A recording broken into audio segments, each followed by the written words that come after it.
Welcome to the Snap Wrap. It's been a tough week in the CFL as we mourn the passing of Mylan Hicks, who died tragically in an act of violence in the early morning of Sunday, September 25th. Members of the Calgary Stampeders organization reacted to the tragic news in a press conference on Sunday. He was a young man that came up to training camp. He started with us in rookie camp down in Florida, earned his way to training camp. Did some great things during training camp to be part of this football team.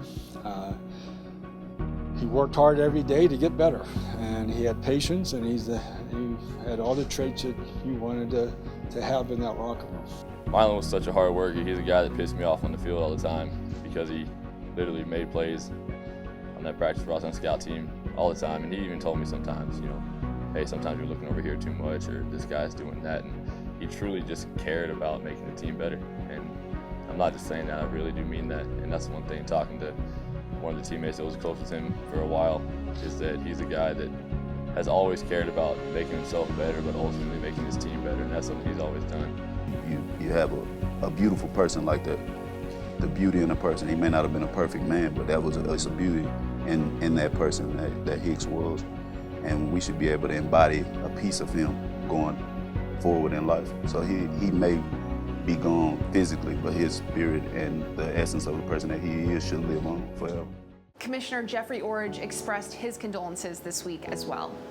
On behalf of the entire CFL community, its Board of Governors, and every CFL fan across the country, I want to extend our deepest condolences and sympathies to the family of Mylan Hicks.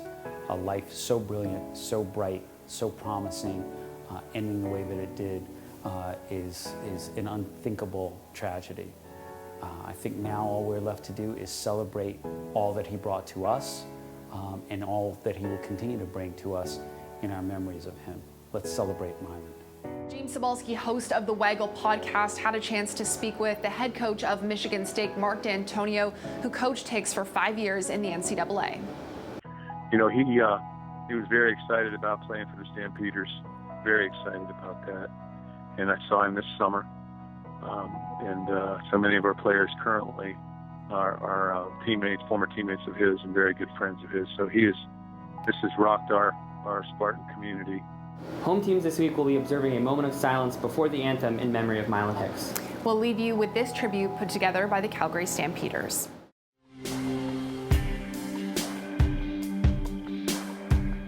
He worked hard every day to get better, and he had patience, and he had all the traits that you wanted to have in that locker room.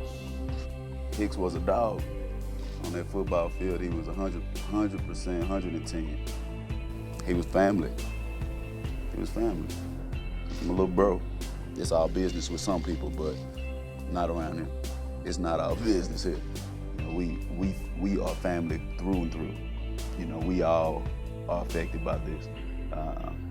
It may be strictly business to some people, but around here we have that family feeling.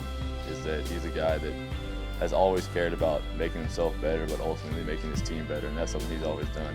Something in him that clicked to play football, to have that knack for football. And so, yes, man, like I say, no one got to see what he could do, but I think he would have been a great football player. There's nothing he would want us to do except for to go out here and dedicate to him. Work as hard as we can, go out there and try and achieve something great in his name, and know that he's with us and had a big impact on us.